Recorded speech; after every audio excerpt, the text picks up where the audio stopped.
경기 동북부 지역의 정치인들은 어쩌면 한결같은 수건을 안고 있는지도 모르겠습니다.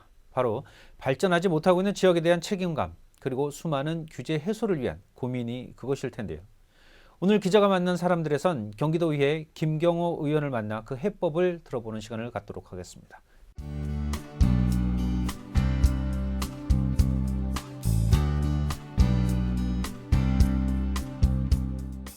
의원님 안녕하십니까? 예, 안녕하세요. 네, 이 경기도 의회 입성이 이번이 처음이시죠? 예. 예, 정치에 입문은 어떻게 하시게 된 겁니까?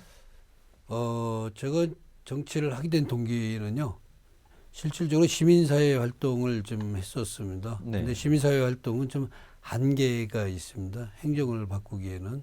그래서 그것들을 뭔가 제도권에 들어와서 좀 무엇인가 변화를 좀 주는 일이 필요하지 않겠는가. 그래서 그 정치에 입문하는 계기가 됐습니다. 늘 그러면 정치를 통해서 뭔가를 바꿀 수 있다라는 생각은 하셨는데, 예. 그럼 특별하게 이렇게 뭐 정당에 가입하거나 이런 계기가 있지 않았을까 싶은데요. 그 방법 중에 하나로서 지금 제가 더불어민주당 소속 의원인데요. 실질적으로 더불어민주당이 제가 갖고 있는 가치와 거의 맞아 떨어진다고 생각을 했기 때문에 네. 그쪽을 선택했습니다. 그리고 실질적으로 그렇게 선택한 이유 중에 하나가 민주주의는 제도에 의해서 움직인다고 생각을 합니다. 그래서 그 제도 시스템을 바꾸지 않으면 상황이 변하지 않는다라는 생각을 평소에 가졌습니다. 그리고 실질적으로 제도 악화나 제도주의 쪽에서는 그렇게 이야기들을 합니다. 그래서 실질적으로 이런 부분들에 있어서 지역사회 변화를 가져오기 위해서는 제도의 변화가 중요하다라고 생각을 했고요. 제도의 변화를 하기 위해서는 바로 정치에 입문하는 게 가장 필요하지 않겠는가라고 생각을 했습니다. 그래서 실질적으로 제가 그 도연 활동을 하면서는 조례 제정에 굉장히 관심을 많이 갖고 있습니다. 이게 행정을 바꾸는 데는 조례를 제정을 하면 실질적으로 상당한 효과를 봅니다. 조례 얘기를 좀 하셨는데, 조례 관련해서 이렇게 많은 활동을 하고 계신 걸로 저희가 알고 있는데, 그러면 대표적인 조례는 어떤 것들이 있습니까?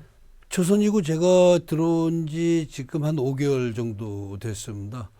근데 그 안에 이제 준비 과정들은 굉장히 많았고요. 그래서 실질적으로 지금 통과된 조례는 지역 균형 발전 기금 조례가 있습니다. 그 부분에 있어서는 현재 행정부에서는 1.5%로 이내로 한다라고 얘기하고 있습니다. 그것은 무엇을 얘기하느냐면 세 수입원이 있어야 되는 거거든요. 네. 그 금액을 가지고 그 어려운 지역들을 도와주는 금액인데요. 그걸 1.5%로 해놨기 때문에 실질적으로 적은 금액일 수밖에 없습니다. 그것을 그래서 2%대로 상향 조정하는 개정 입법 발의를 했고요.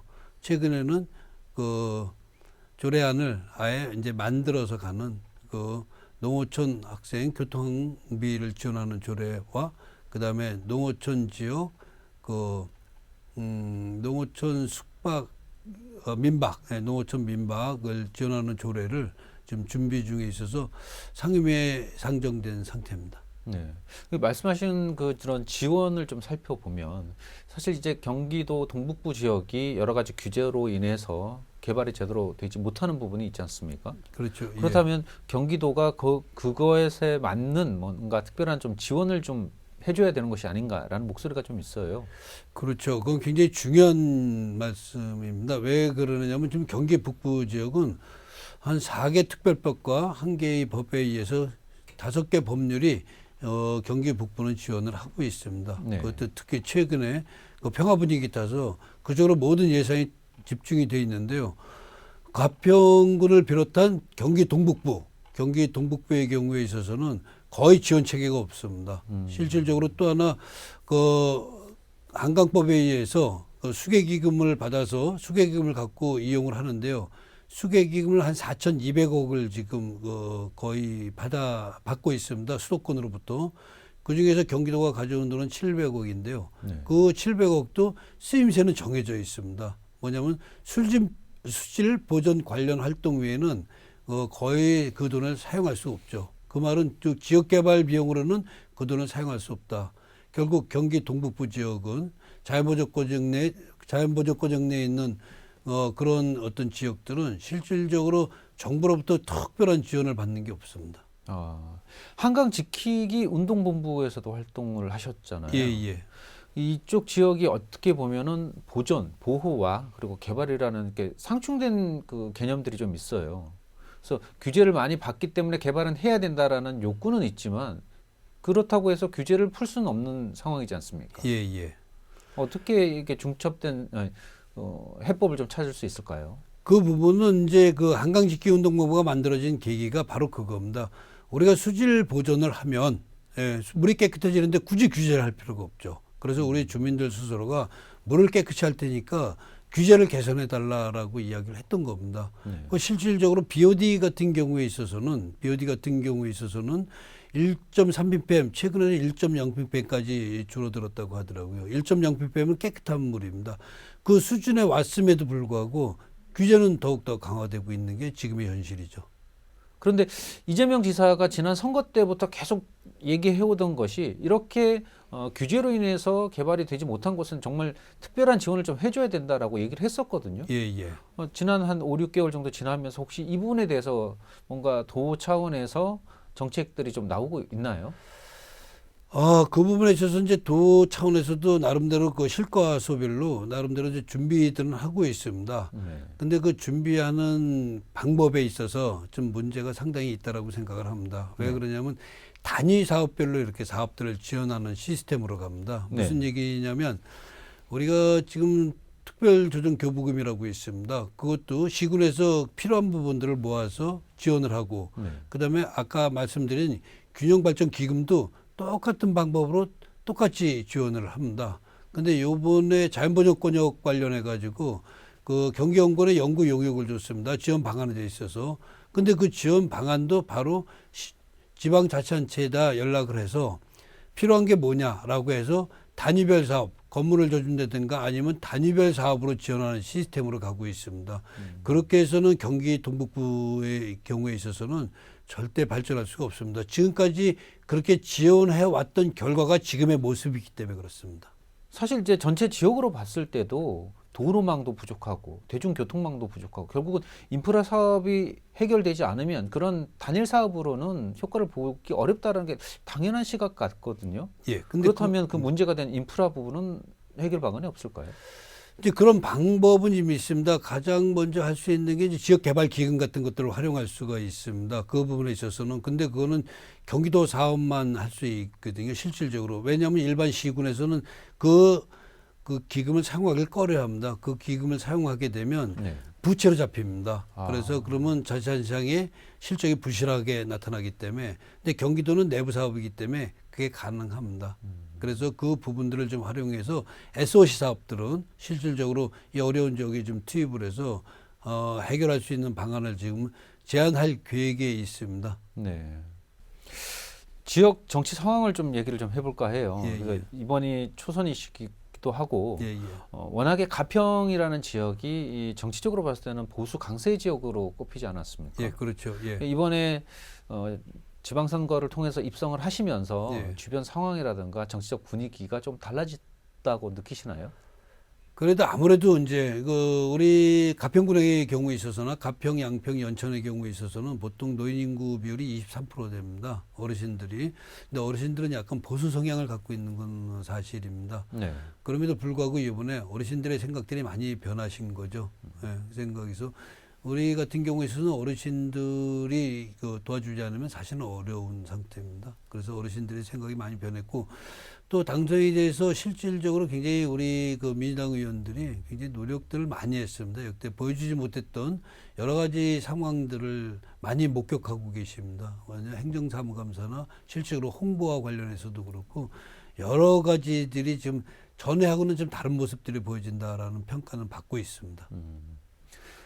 정치적인 활동은 사실 이제 지역 주민들, 유권자들에게는 많이 알려야지 이해를 할 수 있지 않습니까? 그렇죠. 예.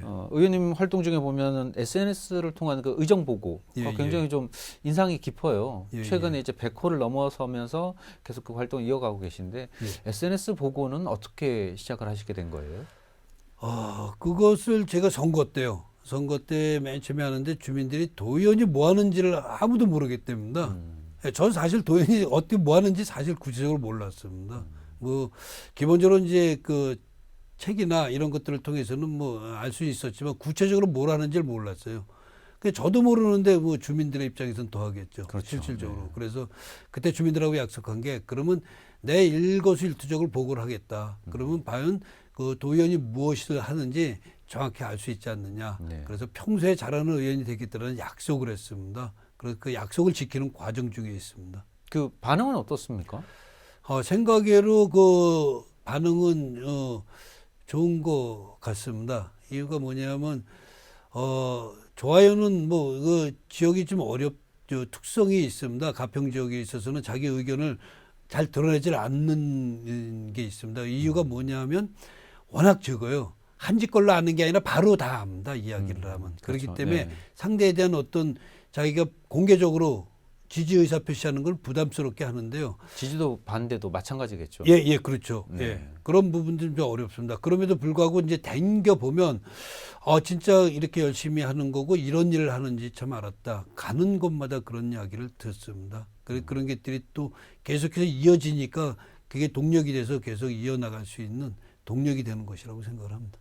마지막으로 혹시 지역 주민들에게 하고 싶은 말씀이 있으시다면요. 최근에 가평구는 굉장히 어려운 상황에 처해 있습니다. 거기다가 지역 경제도 굉장히 어렵습니다. 그렇기 때문에 우리 주민이 하나가 되어 움직임이 굉장히 필요하다고 생각을 합니다. 저 역시도 국도 17호선 연장 사업, 그다음에 산악관광들을 준비하고 있습니다. 이것을 준비하는 것은 아무리 어렵다 하더라도 희망을 꿈꾸는 무엇인가 미래를 만들어낼 수 있는 그런 바탕들이 있어야 된다고 생각을 합니다. 그런 의미에서 열심히 준비하고 있습니다. 항상 주민 여러분들과 함께 갈 수 있도록 노력하겠습니다. 그리고 희망이 있는 가평구를 만들어 갈 수 있도록 최선을 다해서 노력하겠습니다. 감사합니다. 네, 앞으로 경기도 의회에서 처음과 같은 그런 마음가짐으로 계속 좋은 활동 부탁드리겠습니다. 예. 오늘 말씀 잘 들었습니다. 예, 감사합니다. 네, 가평구는 자라섬을 비롯한 풍부한 관광 자원과 또 잘 보존된 자연 환경도 가지고 있지만 지역 경제를 바람을 불어넣기에는 조금 부족한 면이 없지 않습니다. 그 원인으로는 규제로 인한 개발 제한과 또 부족한 인프라를 손꼽을 수 있을 겁니다.